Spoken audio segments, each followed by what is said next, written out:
तो दोस्तों, इस मूवी में हम लोग मॉन्ग को देखते हैं जिसके 3 और साथी होते हैं, फिश मॉन्स्टर, पिग मॉन्स्टर और मंकी किंग। और दरअसल मॉन्ग इन तीनों को अपने पास कैद कर लेता है। तो मूवी की शुरुआत कुछ इस तरह से होती है जहाँ पर हम मॉन्ग को ऐसी जगह पर लेटे हुए देखते हैं जहाँ के लोग बहुत ज्यादा छोटे थे और उनके आसपास छोटे छोटे टेम्पल्स भी थे और वो लोग उससे डरे हुए होते हैं। और मॉन्ग को भी कुछ समझ नहीं आ रहा था कि मैं क्या करूं।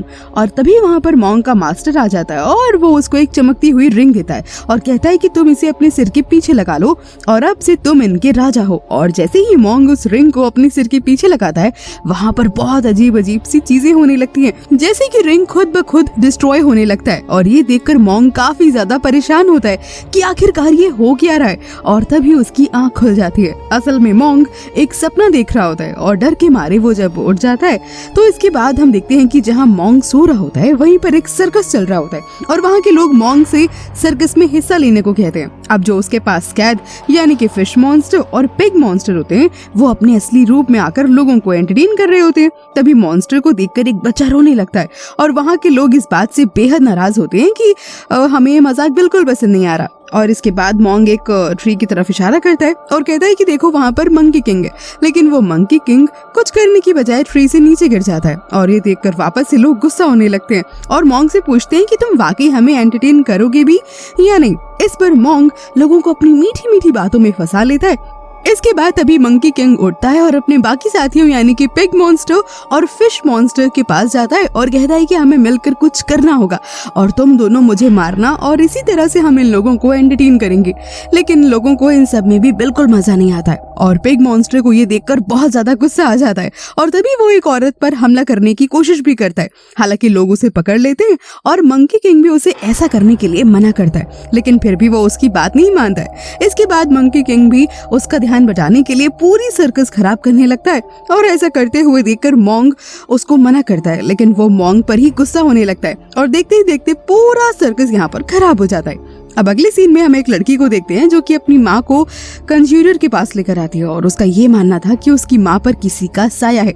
उसकी हरकत कुछ ठीक नहीं चल रही थी क्योंकि वो वहाँ पर खड़ी 2 बूढ़ी औरतों को अपनी बेटी बताने लगती है। कंज्यूरर इस बात पर काफी हैरान होता है और फिर वो उसकी माँ की तरफ बढ़ता है ताकि उस पर जो भी साया है वो उसे उस पर से हटा सके, लेकिन उसे कुछ भी नजर नहीं आता है। इसके बाद उसे पता चलता है कि असली मास्टर तो उसकी बेटी यानी कि वो लड़की है जो अपनी माँ को यहाँ पर लेकर आई थी। और तभी वो देखते ही देखते मॉन्स्टर में बदल जाती है और मकड़ी के जाले फेंकने लगती है और उसके हाथ पैर भी बिल्कुल मकड़ी की तरह हो जाते हैं और फिर वो एक एक करके सबको मारने लगती है। इसके बाद यहाँ पर सीन शिफ्ट हो जाता है और हम मॉन्ग और मंकी किंग को देखते हैं और मॉन्ग मंकी किंग को यहाँ पर मार रहा होता है और साथ ही मॉन्ग कहता है कि मैं तुम्हें इसलिए मार रहा हूँ ताकि तुम्हें ये याद रहे कि कहाँ पर क्या करना है और क्या नहीं। और कहता है कि तुम्हारा कोई भरोसा नहीं है और जब तुम गुस्से में होते हो तो तुम्हें कुछ भी समझ नहीं आता और तुम सब कुछ तबाह कर देते हो। जैसे तुमने आज सर्कस को तबाह कर दिया तो तुम यहाँ पर भी कुछ भी कर सकते हो। इसके बाद वो उसकी जुबान खींचता है और पिंच कर देता है और उस पर थप्पड़ मारता है और साथ ही वो मंकी किंग की पूरी बॉडी को हिट कर रहा होता है।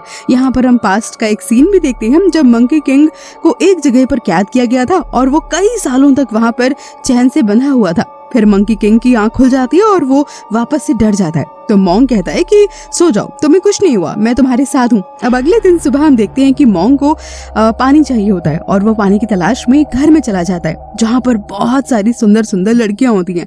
वहाँ पर सभी लड़कियां एक से एक बेहद खूबसूरत होती हैं और वो उन्हें देखता ही रह जाता है। फिर पिग मॉन्स्टर को एक लड़की पसंद आ जाती है और मंकी किंग भी एक लड़की के सामने बैठ जाता है और उसको परेशान करने लगता है और असल में वो लड़कियां स्पाइडर क्रिएचर होती हैं। और ये देखकर मॉन्ग उसे कहता है कि तुम अपने होश में तो हो, हम यहाँ पर इन लोगों से मदद मांगने के लिए आए हैं और तुम देखो कि यहाँ पर क्या कर रहे हो और हमें जल्दी से यहाँ से निकलना भी होगा। लेकिन वो लड़कियां उन्हें यहाँ से जाने नहीं देती हैं और इसके बाद वो अपने असली रूप में आ जाती है, यानी कि वो लड़कियां अब बारी बारी स्पाइडर में कन्वर्ट होने लगती हैं और फिर उन लोगों पर हमला कर देती हैं। और इसके बाद जैसे तैसे वो लोग यहाँ से खुद को बचाते हुए भागते हैं। तभी मंकी किंग के सामने सबसे बड़ी स्पाइडर आ जाती है, लेकिन वो उसकी जुबान खींचता है और इस तरह से वो उस स्पाइडर को यहाँ पर खत्म कर देता है। जब मॉन्ग को ये बात पता चलती है तो वो मंकी किंग से कहता है कि तुम कब सुधरोगे। हर चीज का एक ही हल नहीं होता कि उस इंसान को मार दिया जाए या फिर उस पूरी जगह को ही बर्बाद कर दिया जाए।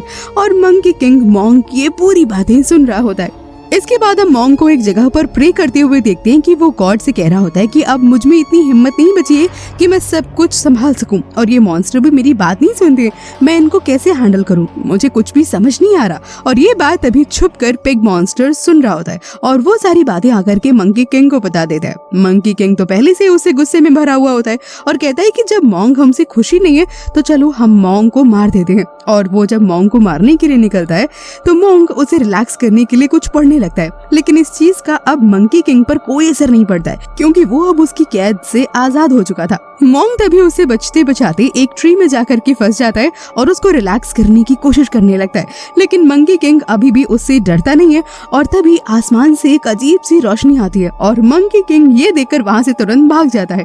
अब दूसरी तरफ हम देखते हैं कि फिश मॉन्स्टर अपने असली रूप में आ चुकी थी, यानी कि वो एक बड़ी और खतरनाक फिश बन चुकी थी और ये सब उन स्पाइडर के लड़ने के कारण हुआ था। अब अगले सीन में हम देखते हैं कि मॉन्ग अपने तीनों साथियों के साथ दूसरी कंट्री जाता है और वहाँ की रानी और राजा से मिलता है। उस कंट्री के लोग उन्हें हालांकि देखकर काफी हैरान होते हैं क्योंकि वो कुछ अजीब तरह के मॉन्स्टर लग रहे होते हैं। वहाँ की रानी उन लोगों का अच्छे से स्वागत करती है और उसके बाद वो लोग राजा से मिलते हैं और राजा उनसे कहते हैं कि बताओ क्या लाए हो मेरी खिदमत में, जिसे देखकर मैं खुश हो जाऊंगा, चलो मुझे एंटरटेन करना शुरू करो। तभी मॉन्ग कहता है कि हमें पता है कि आपको कैसे एंटरटेन करना है और इसके बाद वो लोग अजीबोगरीब हरकतें करना शुरू कर देते हैं जो बिल्कुल भी फनी नहीं होती है। और ये देखकर किंग को बहुत ज्यादा गुस्सा आ जाता है और वो उन्हें अपने महल से बाहर निकाल देता है। मॉन्ग जब महल से बाहर जा रहा होता है तो उसे काफी ज्यादा बेइज्जती महसूस होती है और फिर से वो मंकी किंग को मारने लगता है और कहता है कि तुम लोगों से कोई काम ढंग से हो ही नहीं सकता है। और फिर उसे एहसास होता है कि वो खुद ही कितनी अजीबोगरीब हरकतें कर रहा था और ये सब सोचकर उसे बिल्कुल भी अच्छा नहीं लगता है। और इसके बाद वो खुद को ही कोसने लगता है कि गलती तो मैं भी हर बार करता हूँ, लेकिन हर बार मंकी किंग पर ही हाथ उठाता हूँ। इसके बाद वो मंकी किंग के सामने झुककर उसे माफी मांगने लगता है। फिर मंकी किंग उसे उठाता है और कहता है कि मैंने आपको माफ किया और बोलता है कि आज से हम अच्छे वाले दोस्त हैं। इसके बाद सभी लोग खुश हो जाते हैं और आपस में कहते हैं कि हम दोबारा किंग के पास वापस जाएंगे और मिलकर उनसे माफी मांगेंगे और उन्हें एंटरटेन भी करेंगे। इसके बाद जब वो लोग दोबारा अंदर जाते हैं तो पता चलता है कि ये तो असली राजा है ही नहीं, असली राजा को तो इसने गायब किया हुआ है। और मंकी किंग मौका देखते ही उसे थप्पड़ मारने लगता है ताकि वो गुस्से में आकर अपने असली रूप में आ जाए और सारी असलियत को बोल दे। और मंकी किंग बिल्कुल वैसे ही करता है और इसके बाद उसका जो फेस होता है, फेक जो किंग होता है, उसका मुंह बिल्कुल लाल हो जाता है जैसे मानो उसके मुंह से आग निकल रही हो। और दरअसल वो एक छोटा सा रोबोट होता है जो अपने मुंह से आग फेंकता है। वो लोग उससे काफी फाइट करते हैं और मंकी किंग उसको बहुत मारता है और वो दूर जाकर गिरता है और इस मौके का फायदा उठाकर फिश मॉन्स्टर उसको फ्रीज कर देता है। और फिर वो लोग असली राजा को ढूंढने लगते हैं और इस रोबोट मॉन्स्टर ने दरअसल उस असली राजा को जमीन में कैद किया हुआ होता है। इसके बाद मॉन्ग रोबोट मॉन्स्टर को एक टॉय में बदलकर रानी को दे देता है। असली राजा मॉन्ग और उसके साथियों से काफी ज्यादा खुश होते हैं और मॉन्ग से कहते हैं कि तुम्हें जो कुछ भी मांगना है मुझसे मांग लो, लेकिन जो मॉन्ग होते हैं वो उनसे कुछ भी नहीं मांगते। इस पर राजा खुश होकर के खुद ही उन्हें बहुत सारी लड़कियां दे देते हैं और उनसे कहते हैं कि ये तुम्हारी खिदमत करेंगी। इस पर मॉन्ग कहते हैं कि हम इन्हें अपने साथ नहीं ले जा सकते हैं, आप एक काम करिए, इन्हें आजाद कर दीजिए। और वो सब लड़कियां तभी कहने लगती हैं कि नहीं, हमें आजाद नहीं होना है, हम अपनी इसी जिंदगी में काफी ज्यादा खुश हैं। लेकिन जो एक लड़की होती है वो काफी ज्यादा चुप होती है। राजा उसको अपने सामने बुलाते हैं और उससे पूछते हैं कि क्या हुआ है, लेकिन वो कुछ भी नहीं बोलती है। इसके बाद राजा उसे गाना गाने के लिए कहते हैं और डांस करने के लिए भी कहते हैं। वो लड़की चुपचाप ऐसे ही करने लगती है और अब यहाँ पर राजा को वो लड़की काफी ज्यादा भा जाती है और अब राजा कहते हैं कि ये लड़की अब से उनके साथ ही रहेगी। लेकिन यहाँ पर अब मॉन्ग को काफी ज्यादा दुख होता है कि वो उस लड़की को अपने साथ क्यों नहीं लेकर आए और उसे इस तरह से जाने क्यों दिया। इसके बाद मॉन्ग अपने साथियों को लेकर के बाहर आ जाते हैं, लेकिन तभी वो उसे काफी ज्यादा मिस कर रहा होता है और वो सोचता है कि मैं राजा के पास वापस जाऊंगा और इनाम के तौर पर वापस से उस लड़की को मांगूंगा। अगले दिन जब मॉन्ग राजा के पास वापस से जाता है, लेकिन राजा उसे ये कह देता है कि देखो अब तो बहुत ज्यादा देर हो चुकी है, मैं अब उस लड़की से प्यार करने लगा हूँ। और ये सुनकर मॉन्ग को काफी ज्यादा वापस से दुख होता है। मॉन्ग को इस तरह से परेशान देखकर रानी राजा से कहती है कि आप उस लड़की को लौटा दीजिए। राजा उसकी बात फाइनली मान लेता है और अब वो लड़की मॉन्ग को दे दी जाती है और वो लड़की हर जगह उनके साथ होती है। लेकिन यहाँ पर मंकी किंग को मॉन्ग और उस लड़की को इतना ज्यादा अटैच देखकर बिल्कुल भी अच्छा नहीं लगता है, क्योंकि उसे ऐसा लगता है कि ये लड़की एक डेमोन है। फिर मंकी किंग मॉन्ग से कहता है कि मुझे आपको एक बात बतानी है, वो लड़की एक्चुअली में इंसान नहीं है और वो हमें किसी भी वक्त नुकसान पहुंचा सकती है। वो इस बात को प्रूव करने के लिए उस लड़की का हाथ काट देता है। हालांकि मॉन्ग उस बात के लिए उसे काफी ज्यादा डांटता है, लेकिन तभी मंकी किंग कहता है कि ठीक है, अगर ये लड़की वाकई इंसान है तो उससे कहो कि ये हमें अपने गाँव लेकर के चले, क्योंकि हमें इसकी फैमिली से मिलना है। मॉन्ग उस लड़की से कहता है और वो उन सबको अपने गाँव लेकर भी जाती है और अपनी फैमिली से मिलवाती है। उसकी फैमिली उन लोगों को बहुत अच्छे से ट्रीट करती है और मंकी किंग कहीं से ये साबित नहीं कर पाता है कि वो लड़की एक डेमोन है, तो गुस्से में आकर के वो उसके घर वालों पर ही हमला कर देता है। मॉन्ग ये देखकर वापस से उस पर बहुत ज्यादा गुस्सा होता है और बोलता है कि तुमने पहले इस लड़की को नुकसान पहुंचाया जिससे मैं प्यार करने लगा हूँ और अब इसकी फैमिली को। लेकिन मंकी किंग को किसी बात की परवाह नहीं होती है और वो बिना सुने ही वहाँ से चला जाता है और बोलता है कि मैं अब वापस कभी नहीं आऊंगा। अब अगले सीन में हम मॉन्ग को एक जगह पर उदास बैठा हुआ देखते हैं और फिर वहाँ पर वो लड़की आ जाती है और मॉन्ग से पूछती है कि तुम्हें क्या हुआ है। इसके बाद मॉन्ग उस लड़की की कहानी उसे बताने लगता है जिसे वो बेहद पसंद किया करता था। वो उसे बताता है कि वो उसको बहुत प्यार करता था। वो लड़की उसकी कहानी सुनी रही होती है और तभी मॉन्ग को उसमें वही लड़की नजर आने लगती है। वो दोनों इस तरह से बातें कर ही रहे होते हैं कि तभी वहाँ पर पिग मॉन्स्टर और फिश मॉन्स्टर आ जाते हैं और उसे बताते हैं कि मंकी किंग बहुत ज्यादा गुस्से में है और वो हर जगह बस तबाही मचा रहा है और इसने इस लड़की के माँ और पापा को भी मार दिया है। और उसके बाद अगला शिकार ये लड़की है। वो लड़की जल्दी से भागते हुए अपने गांव में जाती है और पीछे से मंकी किंग भी उसके पीछे पीछे आ जाता है और उसे मारने ही वाला होता है कि तभी वहाँ पर मॉन्ग आ जाता है और उसे बचा लेता है। वो मंकी किंग से कहता है कि तुम्हें कोई गलतफहमी हुई है, इस लड़की का कोई कसूर नहीं है, इसे छोड़ दो। और वो लड़की मॉन्ग के पीछे ही आकर के छिप जाती है। अब यहाँ पर मंकी किंग बिना कुछ सोचे समझे पहले मॉन्ग पर ही हमला कर देता है और तभी वो लड़की मंकी किंग के पैर पकड़ लेती है और उसे कहती है कि प्लीज ऐसा मत करो। लेकिन मंकी किंग उस लड़की को धक्का मार देता है और वो दूर जाके गिरती है और अब वो उसको मारने के लिए आगे ही बढ़ता है कि तभी मॉन्ग वापस ही बीच में आ जाता है और वो रॉड मॉन्ग को लग जाती है। इसके बाद वो लड़की रोने लगती है और रोते हुए बोलती है कि हाँ, मैंने झूठ बोला था और तुम लोगों से छुपाया था कि मैं एक डेमोन हूँ, क्योंकि मेरी जिंदगी में मेरे साथ बिल्कुल भी अच्छा नहीं हुआ था और कुछ आदमियों ने मेरे साथ बहुत गलत किया था और मुझे मार दिया था, इसीलिए मैंने डेमोन बनने का सोचा था, लेकिन मैं बुरी नहीं हूँ। अब ये सुनकर मंकी किंग वापस से और ज्यादा भड़क जाता है और अब वो एक बहुत बड़ा गोरिल्ला बन जाता है और इसी के साथ सबसे पहले वो मॉन्ग को निगल जाता है और वो बारी बारी से पहाड़ों पर चढ़ रहा होता है और वो लड़की भी उसके पैर पर ही लटक जाती है। वो एक ऊंची सी जगह पर जाकर के खड़ा हो जाता है और वो लड़की भी उसी के साथ होती है और तभी वहां पर वो रानी और रोबोटिक डेमोन भी आ जाता है। रानी तभी मंकी किंग से कहती है कि मैंने जानबूझकर इस लड़की को तुम्हारे साथ भेजा था, तुम लोगों में लड़ाई लगवाने के लिए। मैं ये चाह रही थी कि तुम गुस्सा हो जाओ और मॉन्ग को मार दो और देखो बिल्कुल वैसे ही हुआ। अब तुम मेरे गुलाम हो और मेरे लिए ही काम करोगे।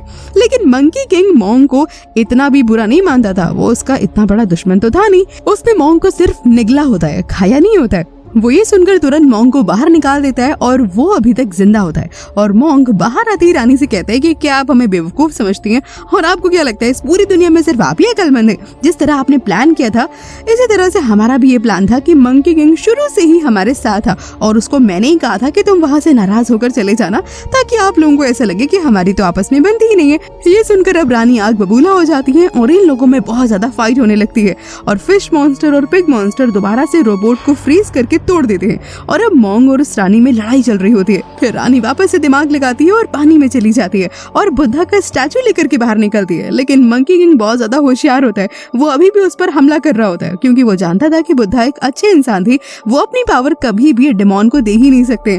मंकी किंग अपनी स्टिक निकालता है और पानी में चला जाता है, लेकिन जैसे ही वो पानी में जाता है उस जैसे दो और स्टैचू बाहर आ जाते हैं और मंकी किंग पर हमला करने लगते हैं। मंकी किंग को समझ नहीं आ रहा होता है कि ये बुद्धा उस डेमोन की आखिर मदद क्यों कर रहे हैं और अब मंकी किंग काफी ज्यादा जख्मी हो जाता है। लेकिन तभी एक बड़ा सा हाथ पानी से बाहर आता है जो कि असली बुद्धा का होता है और वो उन तीनों स्टैचू को डिस्ट्रॉय कर देते हैं और मंकी किंग की जान यहाँ पर बच जाती है। उन सभी स्टैचूज के डिस्ट्रॉय होने के बाद वो रानी सीधा मंकी किंग के हाथ में आकर के गिरती है और तभी बुद्धा की आवाज आती है कि सुधर जाओ। उस रानी को तभी कुछ होने लगता है और वो अपने गोल्डन ईगल रूप में आ जाती है जो कि उसका असली रूप होता है और फिर बुद्धा उसको अपने साथ ले जाते हैं। अब दूसरी तरफ हम उस लड़की को देखते हैं जो कि डेमोन थी। वो उनके साथ ही और पूरी तरह से जख्मी थी और वो मरने ही वाली होती है कि तभी वो मॉन्ग से कहती है कि तुम मुझे इस दुनिया से आजाद कर दो क्योंकि मैं हूँ तो एक डेमोन ही। जिसके बाद मॉन्ग उसे फाइनली आजाद कर देता है और वो गायब हो जाती है। इसके बाद हम उन चारों को कहीं पर जाते हुए देखते हैं और ये मूवी अब यहीं पर खत्म हो जाती है। तो दोस्तों, कैसी लगी आपको ये सस्पेंस से भरी हुई मूवी? अगर आपको इस मूवी की कहानी अच्छी लगी हो तो प्लीज इस वीडियो को लाइक जरूर कीजिएगा, इसे अपने दोस्तों के साथ शेयर कीजिएगा और हाँ, इस चैनल को सब्सक्राइब करना बिल्कुल मत भूलिएगा ताकि हम इस तरह की अमेजिंग सी कहानी लाकर आपको एंटरटेन करते रहें। मैं मिलती हूँ आपसे अगले वीडियो में। Till then take care, bye bye.